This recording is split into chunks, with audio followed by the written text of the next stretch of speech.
He was not born the king of men, but was a child of the common people, who made himself a great persuader, therefore a leader, by dint of firm resolve, patient effort, and dogged perseverance.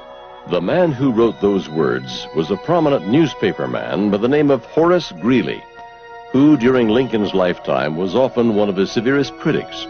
But even critics like Greeley recognized the source of Lincoln's power. Lincoln was a splendid communicator, a great persuader. He understood that the ability to communicate is essential to effective leadership. Lincoln mastered the fundamentals to such a degree that many scholars consider the best of his work, speeches such as the Second Inaugural Address and the Gettysburg Address, to be on a par with the finest pieces ever created in the English language. By following some simple, timeless principles of good communication, Lincoln achieved amazing results, advancing from the lowest ranks of American society to the executive mansion. If a backwoods boy on the frontier can pick up and master these principles, so can you. They can be relearned in any generation by those who seek to become successful, no matter where they came from or how far they want to go. To present these time-honored principles, ladies and gentlemen, the President of the United States, Abraham Lincoln.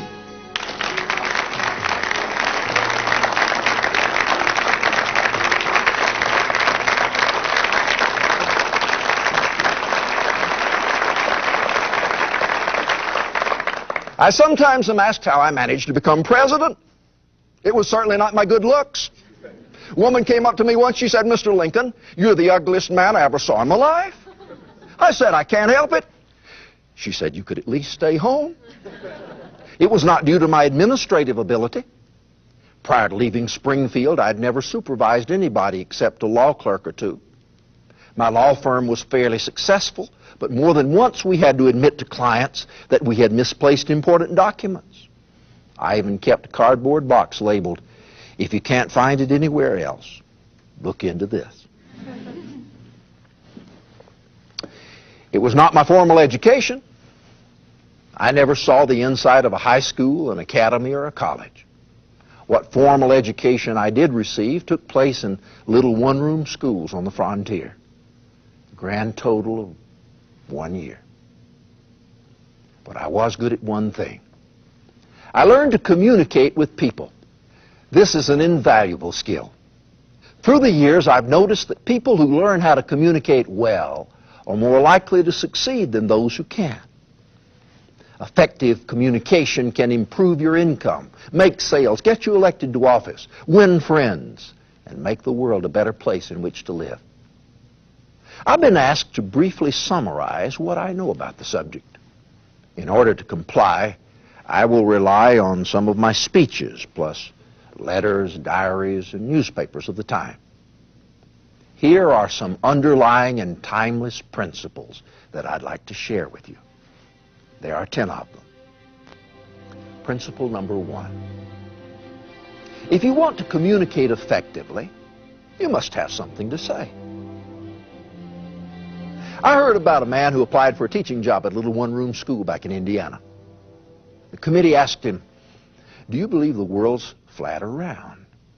The man was desperate, so he said, "Doesn't matter to me. I'm prepared to teach it either way." Communication is sharing, but you cannot share what you do not have. There's no substitute for knowledge. No matter how skillful a speaker or writer you may be, if you're ignorant of something you could know, or if your knowledge is faulty, you will eventually be found out. I never learned to speak without embarrassment if I had nothing to say. There's a saying among lawyers that you should beware of an opponent who comes into court with only one book. What that means is the opponent has found one fact, one precedent so clear and so powerful that only one is needed. Often it takes no more than one sturdy piece of information to win your case, make your point, support your cause. If you want to communicate effectively, immerse yourself in a subject. I always loved to read. As a child, if I did not own a book, I'd try to borrow it. My father considered reading to be a form of laziness. He may have been partly right about that, because I did prefer reading to manual labor. He taught me to work, but he never taught me to love it. I was particularly fond of newspapers. One of the reasons I became postmaster at New Salem, Illinois, was so I could receive a newspaper free of charge. I also got a chance to read other people's papers before they came by to pick them up. When I became president, I had almost no knowledge of military science. Although I had been a captain briefly in the Black Hawk War, I had never seen combat. I never saw bloodshed, although I did engage in several ferocious battles with mosquitoes. To give you some idea of the depth of my knowledge, I was once drilling my little company, and we came up to a fence. I didn't have the slightest idea what command to give them to march around the fence. So I gave the command, "Company, halt." Then I told them, "We will assemble in a few minutes on the other side of the fence."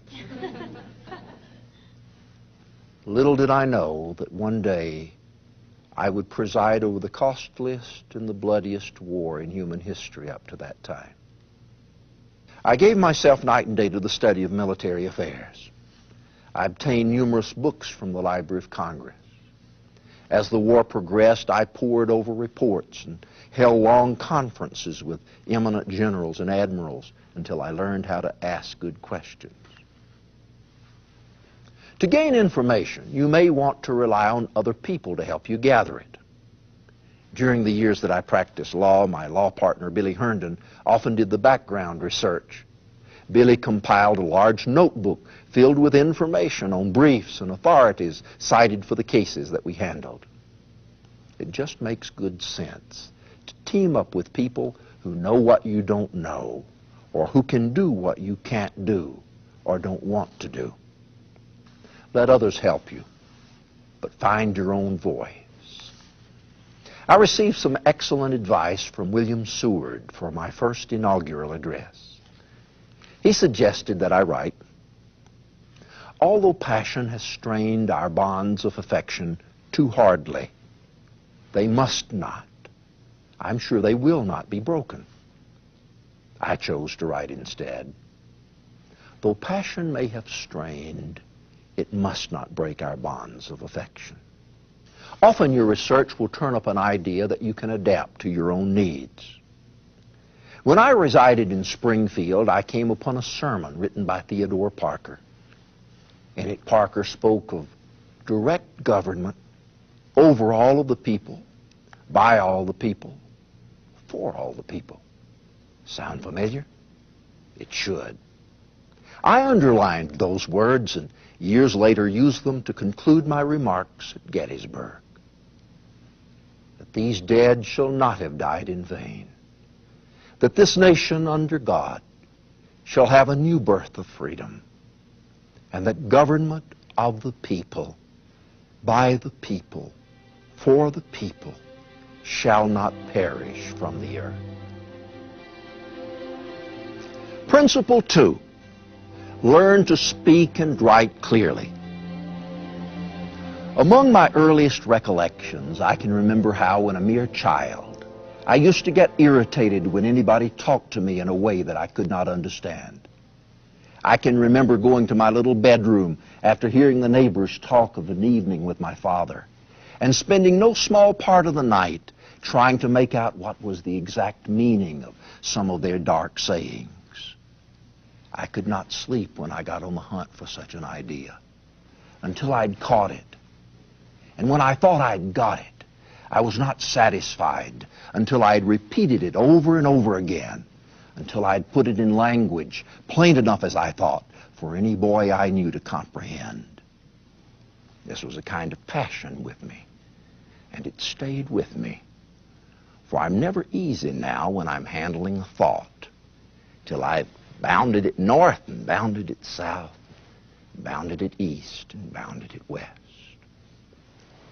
I also learned at an early age that if you want to be clear in your communications, you have to state your thoughts in a logical order. In my youth, I studied and learned the writings of Hugh Blair, who was an expert on rhetoric and composition. Here's what Blair taught. Embarrassed, obscure, and feeble sentences are generally, if not always, the result of embarrassed, obscure, and feeble thought. Thought and language act and react upon each other mutually. He that is learning to arrange his sentences with accuracy and order is learning at the same time to think with accuracy and order. I enjoyed analytical exercises. Most people think grammar to be pretty dull, useless, but I loved it. I was impressed by the logic of language.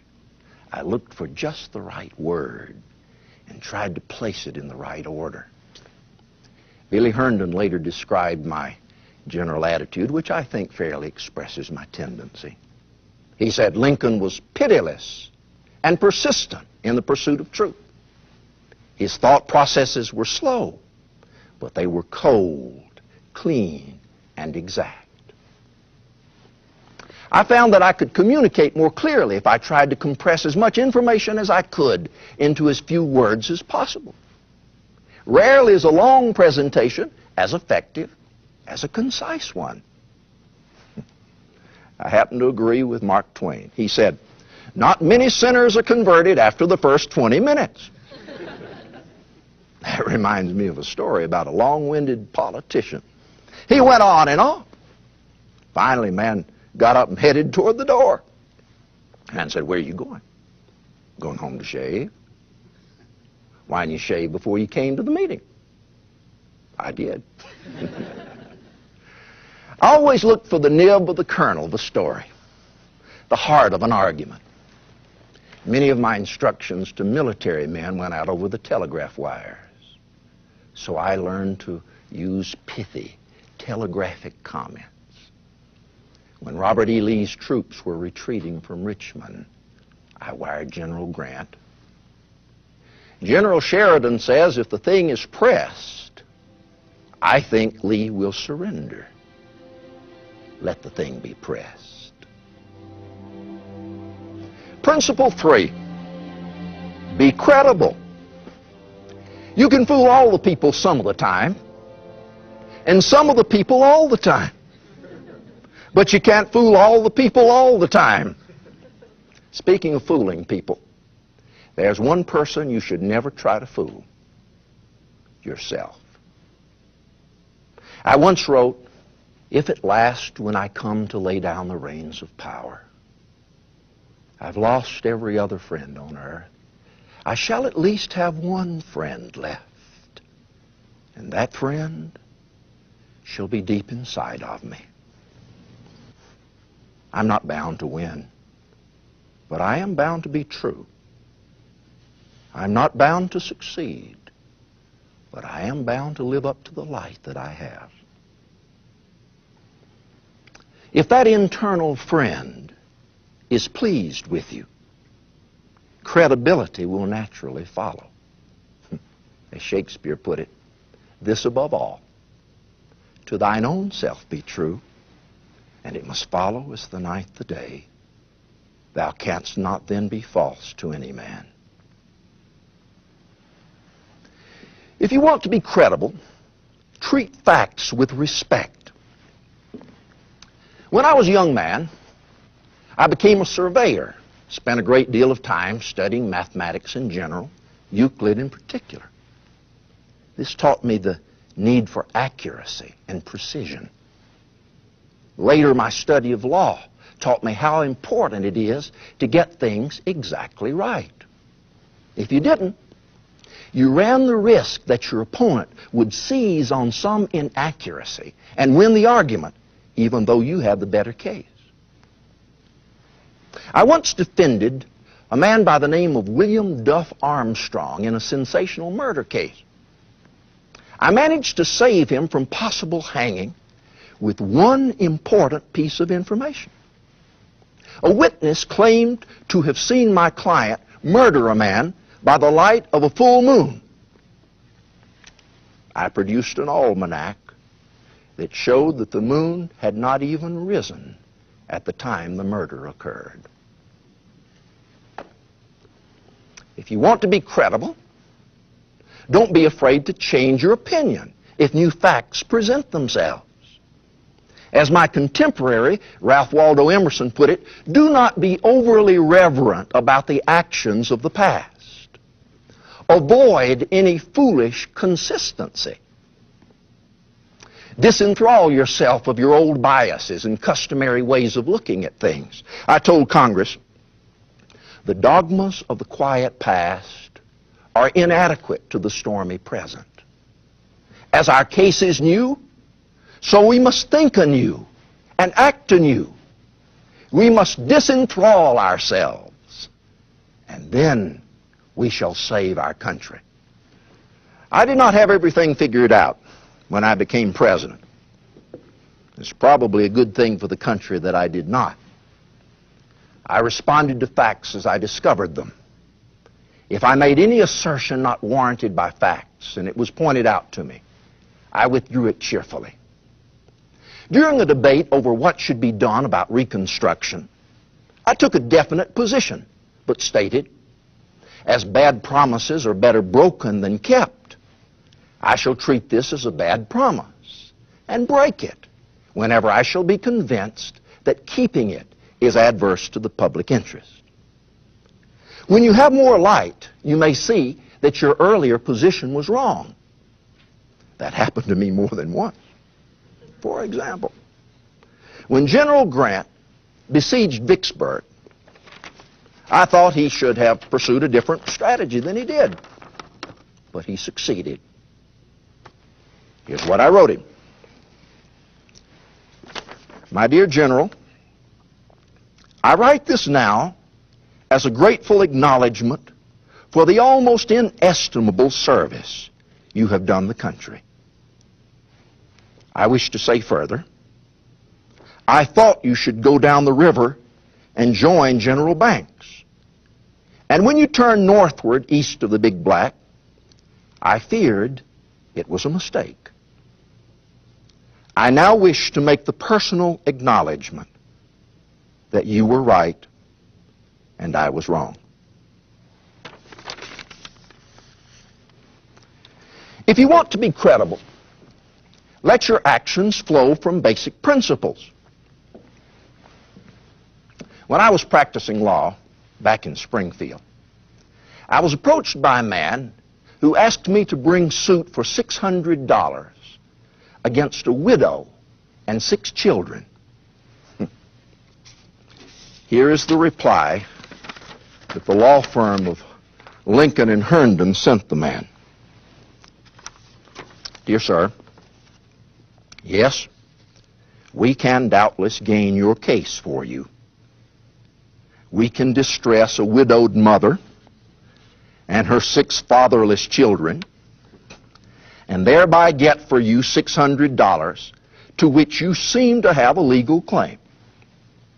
You must remember that some things legally right are not morally right. We shall not take your case, but we'll give you a little advice for which we will charge you nothing. You seem to be a sprightly young man. We would advise you to try your hand at making $600 in some other way. Principle 4, use stories, analogies, and imagery. If you want to be a persuasive communicator, it's not enough just to get things exactly right. Your audience may quickly forget the facts, the statistics, the arguments that you use, but they are likely to remember your stories and your examples, the imagery and poetry of your language. Show your audience. Don't tell them. Paint a picture and they'll carry it along with them. Riding the circuit for many years and stopping at country taverns where lawyers, jury members, witnesses, and clients were gathered, we would sit up late narrating to each other our life's adventures, the things which happened in a new country, surrounded by novel conditions. Those stories supplied me with an exhaustless fund of anecdotes.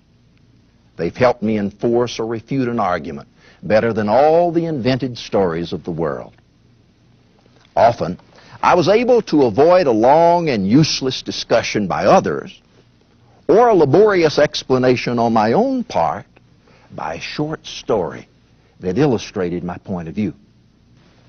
So, too, I could blunt the sharpness of a refusal or the edge of a rebuke with a little story. I could save wounding someone's feelings and still achieve my purpose.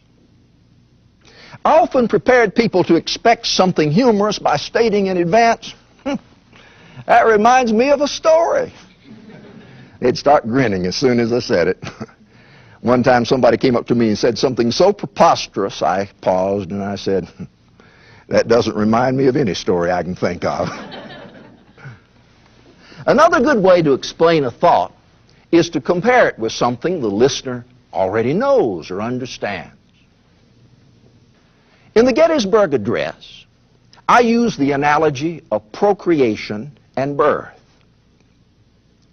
77 years ago, our fathers brought forth on this continent a new nation, conceived in liberty and dedicated to the proposition that all men are created equal. Now we're engaged in a great civil war, testing whether that nation or any nation so conceived and so dedicated can long endure. We here highly resolve that these dead shall not have died in vain, that this nation under God shall have a new birth of freedom. Some of the imagery I used in my speeches, writing, and ordinary conversation was fairly graphic. I wanted people to see, smell, and feel my ideas. The first of my speeches that attracted national attention contained this statement: "A house divided against itself cannot stand. I believe this government cannot endure permanently, half slave and half free. I do not expect the Union to be dissolved. I do not expect the house to fall. But I do expect it will cease to be divided. It will become all one thing or all the other." You can sometimes use imagery against your opponent. In one of my debates with Stephen Douglas, I described his argument as thin as a soup made by boiling the shadow of a pigeon that starved to death. Animal stories, incidentally, often work very well. A petitioner once came to him and he wanted me to personally pursue his objective because he felt that the problem would be attacked with more energy if I did it than if my secretaries would. I had to admit that he was correct. It reminded me of a story. See? About a man who had a little terrier that whipped every dog in the neighborhood. The owner of a very large dog that had been whipped by the terrier came up to the man and asked why his dog was so successful. The man said, "It's no mystery to me. Your dog doesn't get mad till the fight's half over.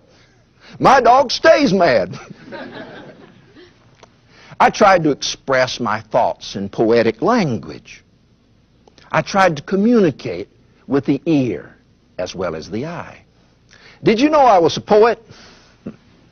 One of my first poems I wrote in my copybook when I was just a youngster. Let's see if I can still say it. Abraham Lincoln is my name, and with my pen I write the same. I write in haste and speed, leave it here for fools to read. Abraham Lincoln, his hand and pen. He will be good, but God knows when.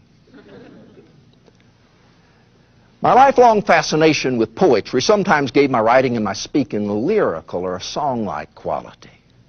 This carried over into much of my speech making. I tried to link my sentences and my paragraphs together. I was particularly fond of grammatical inversion. Instead of saying, "We fondly hope and fervently pray," in the second inaugural address I said, "Fondly do we hope, fervently do we pray, that this mighty scourge of war may speedily pass away." If you look at the Gettysburg Address, you will see that I relied upon phrases that sounded like the staccato tapping of a drum beat. We are engaged. We are met. We have come. We cannot consecrate. We cannot dedicate. We cannot hallow this ground. I like to string musical words together and then tie a knot at the end of the sentence with several monosyllables. In my 1862 message to Congress, I expressed my thoughts this way. In giving freedom to the slave, we assure freedom to the free. Honorable alike in what we give and what we preserve.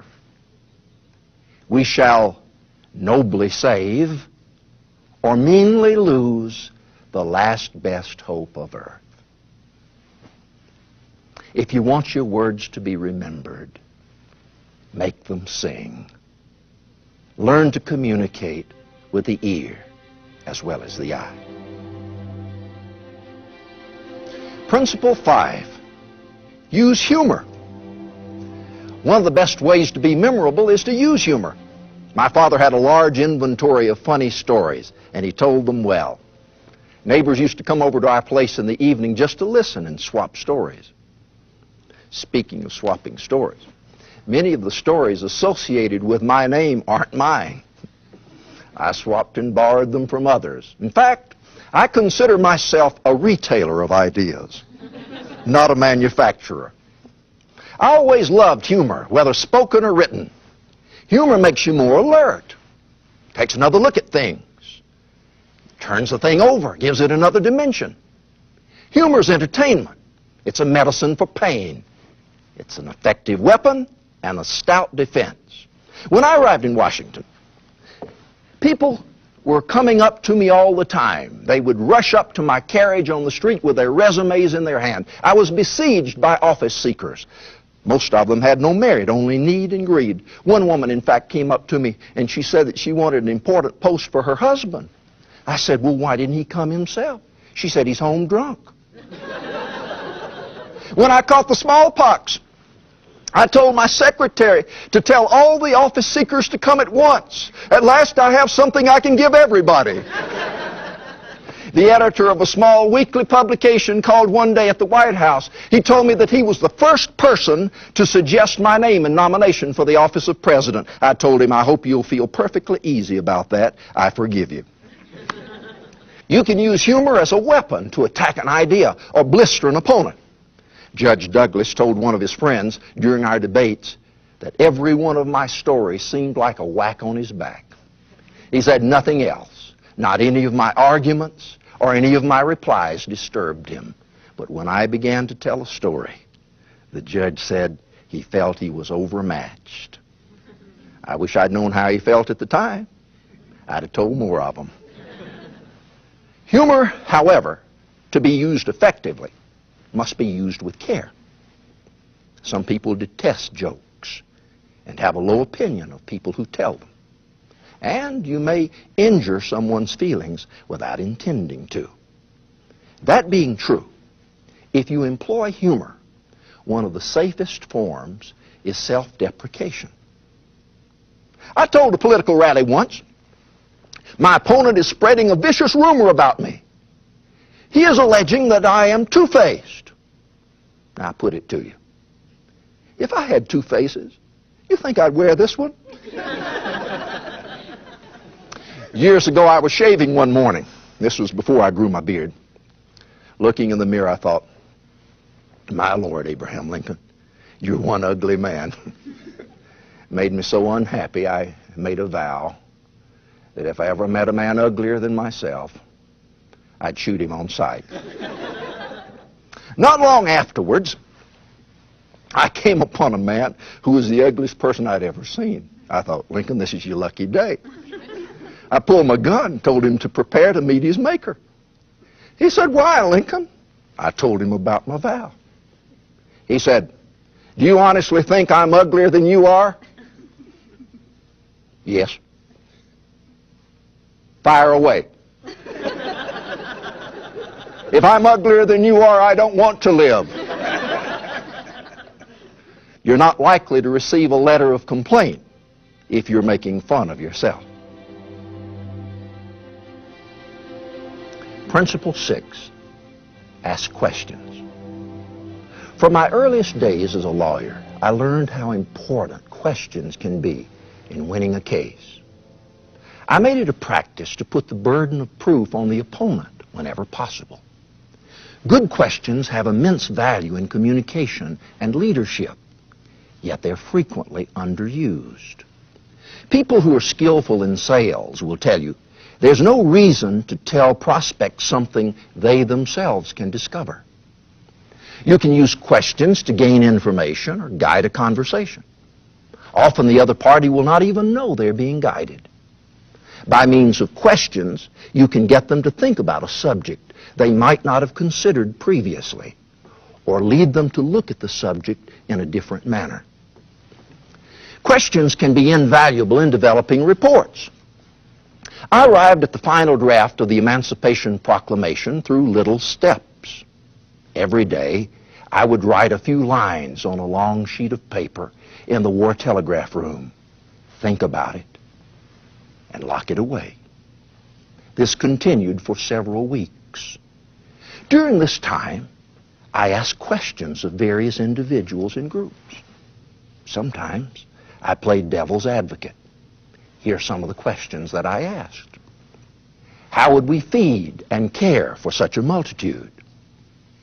What if the slaves were armed and then went over to the other side? How would the edict be received in Europe? This question and answer process helped me feel my way to the final draft of the Emancipation Proclamation. Questions can make a statement. I once asked one of my overly cautious generals, if you do not intend to use your army, may I borrow it for a while? You can use questions to show interest in the other party. People are not likely to help you very much if they think you're interested only in yourself. You can use questions to hold the other party's interest. People's eyes will glaze over if you're talking continuously. But ask a question or two, and you have their attention again, and you know it. Principle 7, know your audience. If you want to be an effective communicator, you must learn as much as possible about your audience. I spent a lot of time persuading juries. In a sense, that's what we do when we communicate. We are persuading juries. So you must consider the type of person you're trying to communicate with. Some people want all the details. Others want only a broad outline. Some are moved by emotion. Some distrust emotion. Study your audience to determine if they are ready to listen, ready to follow. Henry David Thoreau said, it takes two to speak truth, one to speak and another to listen. Is the person capable of understanding and accepting your message? One of the biblical proverbs puts it this way, rebuke a wise man and he'll love you. Rebuke a fool, and he'll hate you. All people are not ready for all of your message all of the time. Many of my letters were explicitly designated confidential. I knew that the public at large was not capable of accepting and understanding some of my observations and comments. Study your audience to determine what is their attention span. If you have an auditor who has the time and is inclined to listen, lengthen it out, slowly as if from a jug. If you have a poor listener, hasten it, shorten it, shoot it out of a pop gun. Listen more than you talk. Shakespeare wrote, "Give every man thine ear, but few thy voice." It's better to let people think you're a jackass than to bray and remove all doubt. Some individuals can dazzle their listeners with their wit, with their French and Latin phrases, with their beautifully chosen words, but they're not effective communicators. Why? Because they do not know where the target is. They spend too much time talking themselves. By listening, you can learn what other people are interested in, what their needs are, what are their sources of information, where their prejudices lie. Principle 8. Convince the audience that you're a friend who has their best interest at heart. When you speak in public, you'll be most effective if you think of yourself not as making a speech, but as someone coming to talk with friends about a subject that's important to them. My election to the presidency came at a time when the nation was edging closer and closer to civil war. Here's what I said. We're not enemies, but friends. We must not be enemies. Though passion may have strained, it must not break our bonds of affection. I once made some remarks to a temperance society in Springfield about the best way to deal with people who have a problem with alcohol. I began by reminding them of an old saying, "A drop of honey catches more flies than a gallon of gall." Then I advised, if you would win a man to your cause, first convince him that you are his sincere friend. On the contrary, assume to dictate to his judgment, or to command his actions, or to mark him as someone to be shunned or despised, and he will retreat within himself. He will close all the avenues to his head and his heart. Such is man, and so must he be understood by those who would lead him, even to his own best interests. Perhaps the greatest compliment I was ever paid was that I was a kind man. Through kindness, you can sometimes avoid turning an opponent into an enemy. There's a big difference. An enemy may agree with your idea, yet oppose you. An opponent may disagree with your idea, yet still like you. And your opponent of today may become your ally tomorrow. It's well known that I'm in favor of short statutes of limitation in politics. I tried to be kind even when I was being abused. Once Governor H.R. Gamble of Missouri wrote me a very hostile letter.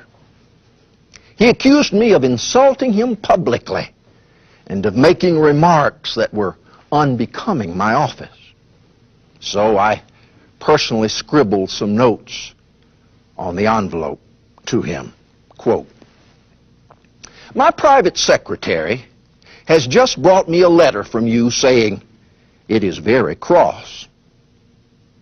As I'm trying to preserve my temper by avoiding irritants, I have declined to read your cross letter.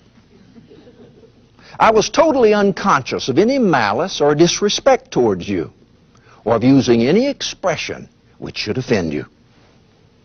I tried not to match emotions with anyone, especially anyone who was in a bad temper. Once I received a letter from General Hunter, who formerly had a conspicuous assignment in the East. When he was given a command in Kansas, he sent me a sizzling letter.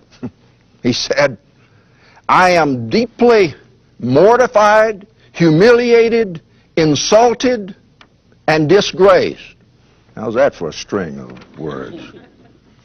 "I'm sent into banishment with not 3,000 effective men under my command, while one of the brigadier generals is in command of 100,000 men in Kentucky.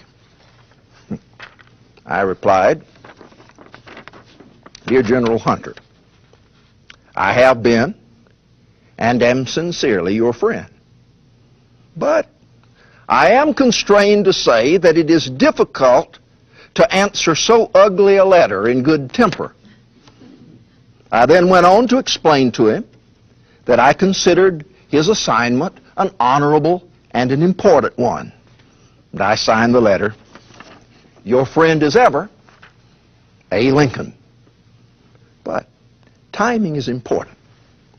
So I sent it to the general by special conveyance and instructed the person to deliver the letter to the general when he was in a good temper.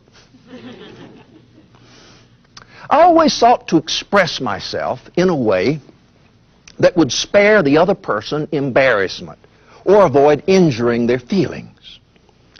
Robert Dale Owen, who was a believer in spiritualism, once cornered me. He insisted that I listen to an excerpt from a book he was writing. Afterward, he asked me what I thought of it. I said, well, for those who like that sort of thing, I should think this is just about the sort of thing that they would like.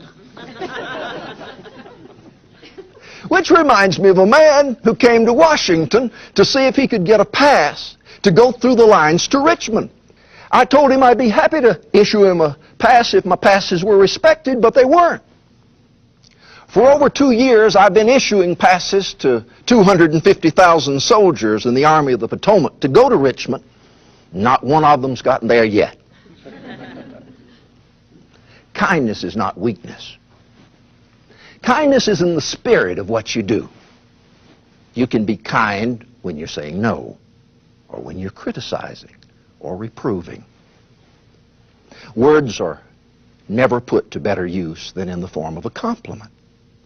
A well thought out compliment, clothed in just the right words, presented at an appropriate time and place, can be cherished for a lifetime.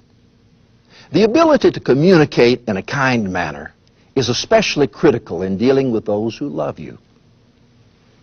Kindness grows out of sympathy for the other person, a we feeling that you have some sense of their joy, their struggle, their pain. But kindness, to be kind, must be expressed tactfully. One of the most difficult tasks is to say something to someone who is dealing with pain or death, to write a letter of consolation. In 1864, I sent this letter to a war mother, a Mrs. Lydia Bixby. Dear Madam, I have been shown in the files of the War Department a statement that you are the mother of 5 sons who have died gloriously on the field of battle. I feel how weak and fruitless must be any words of mine which should attempt to beguile you from the grief of a loss so overwhelming. But I cannot refrain from tendering to you the consolation that may be found in the thanks of the Republic they died to save. I pray that our Heavenly Father may assuage the anguish of your bereavement and leave you only the cherished memory of the loved and lost and the solemn pride that must be yours to have laid so costly a sacrifice upon the altar of freedom. Yours very sincerely and respectfully,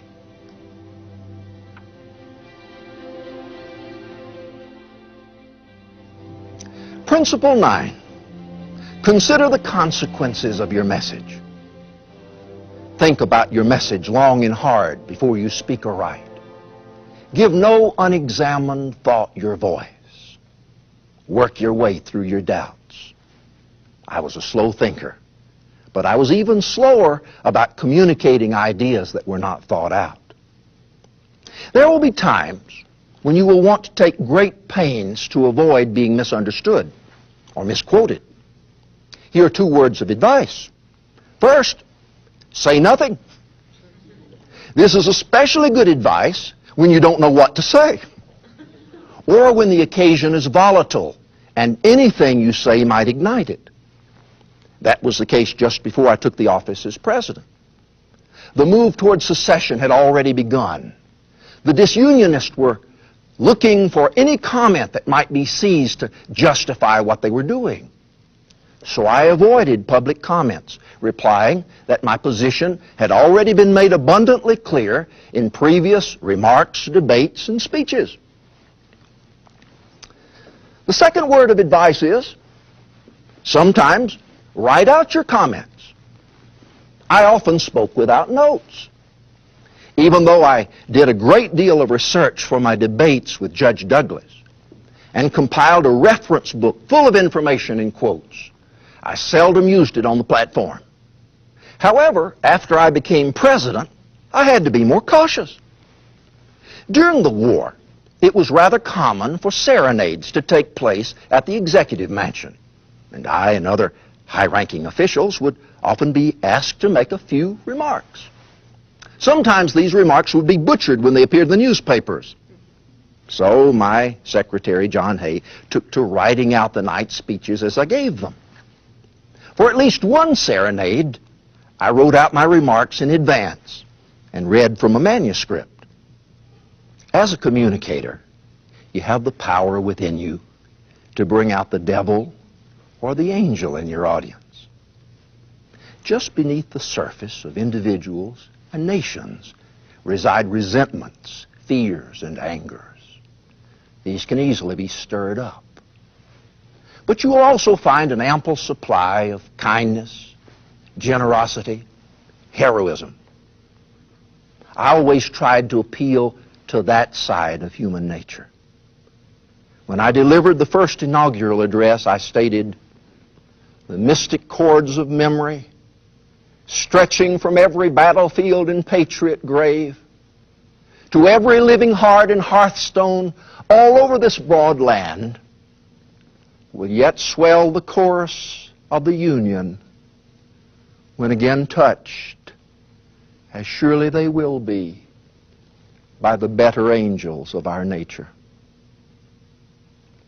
Learn how to appeal to the better angels whenever you can.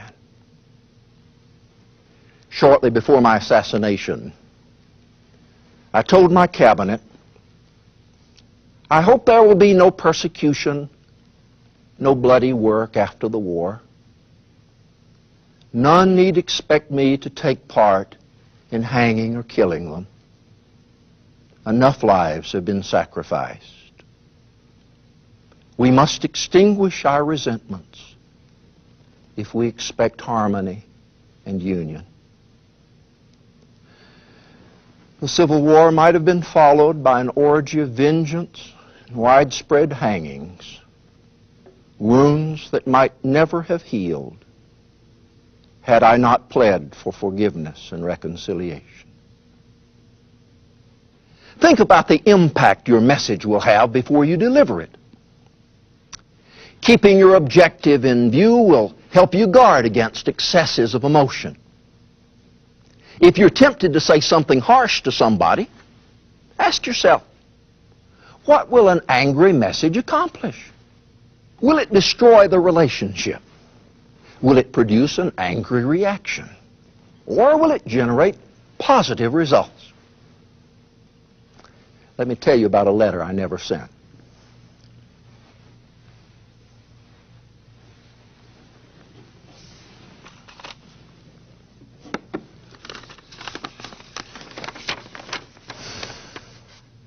This letter was written to General Meade shortly after the victory at Gettysburg.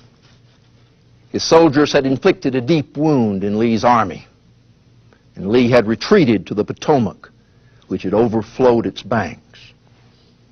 With a decisive move, the war might have ended then and there. But Meade did not pursue Lee aggressively. By the time he did, the waters had subsided and Lee's army had escaped. Here's what I wrote.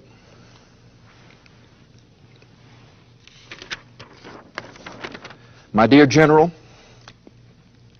I do not believe you appreciate the misfortune involved in Lee's escape. He was within your easy grasp, and to have closed upon him would, in connection with our other late successes, have ended the war. As it is, the war will be prolonged indefinitely. Your golden opportunity is gone,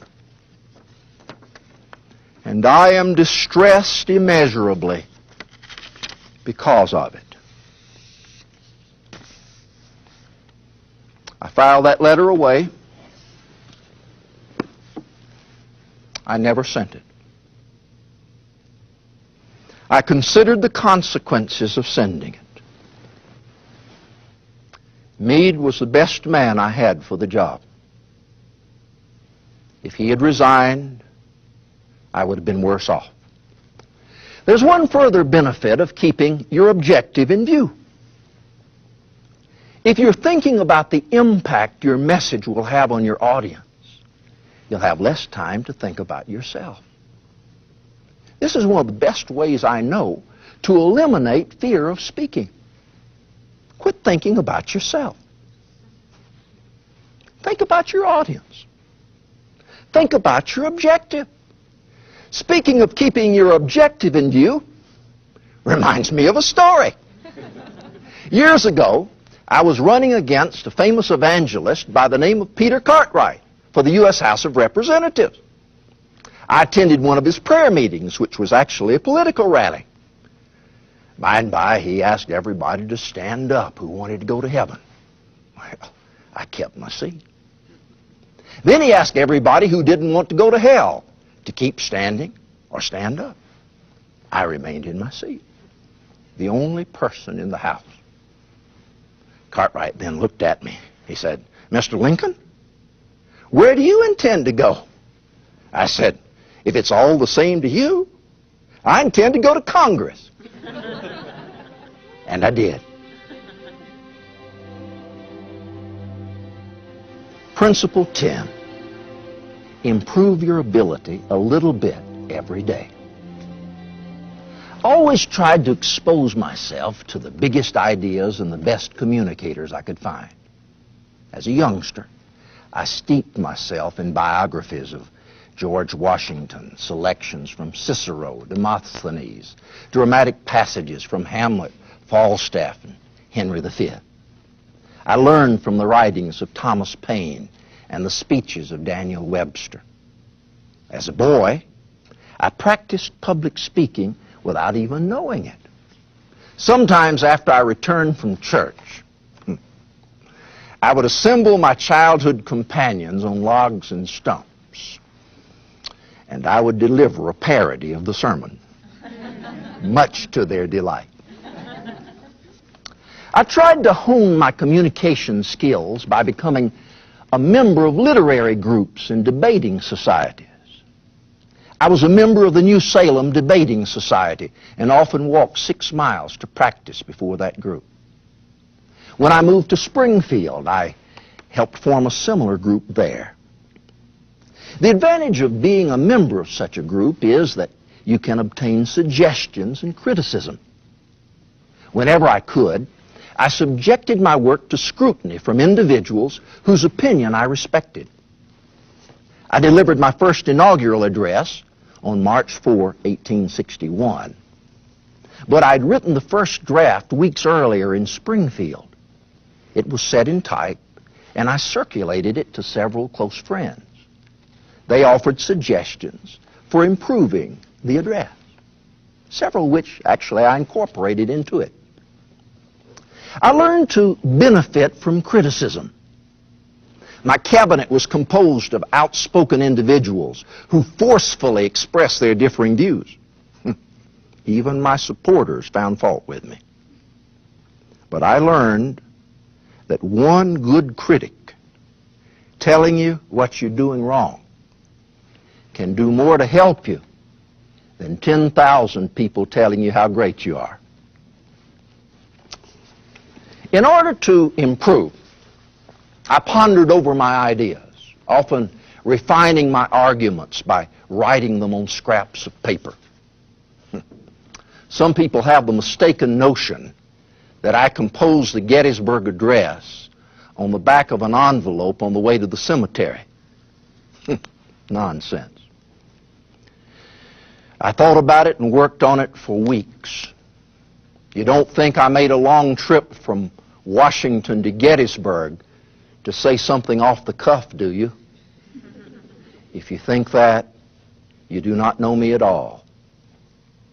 I was revising it and polishing it and trying to make it better on the way to the cemetery.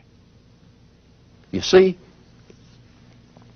my philosophy is every day to do something, no matter how small, that will make you better. Every day, take at least one step toward Zion. That's how you become an effective communicator. One step at a time. Continuous improvement, I think you call it today. I freely confess that I've had a long-time love affair with words. I learned about them in little ABC schools on the frontier. I became fascinated by them in front of a pine knot fire. I watched my storytelling father use words to hold the neighbors captive.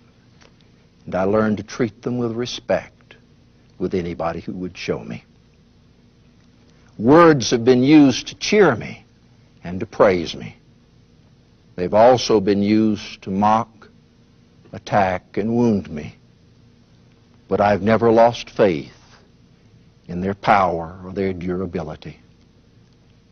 Words can reveal thoughts, conceal pain, paint dreams, correct errors, and pass along dearly bought lessons to the latest generation. Words can transport knowledge from the past, interpret the present, speak to the future. Words can span geographical boundaries or build barriers between them. Words can inflame passions or cool them, stir up the worst or find the best, pull down or build up, tarnish or cleanse, destroy or strengthen, damage or bind up and heal. The ability to use words wisely can endear you to your fellows, win them to your side, and enable you to rise to heights you may now only dream of. That happened to my father's son. Pursuing the mastery of words is worth the time, the money, and all the energy you can muster. What you invest will be repaid with interest compounded. Build up your knowledge so that your words will be informed. Order your thoughts so that your words will be logical. Nurture your spirit so that your words will be true, kind, and wise. The world may little note, nor long remember what you say here, and yet it may. For words, once released, take on a life of their own and find lodging in places and hearts you may never know. After many days, those words may return to haunt you or to bless you. Think carefully before you let them go.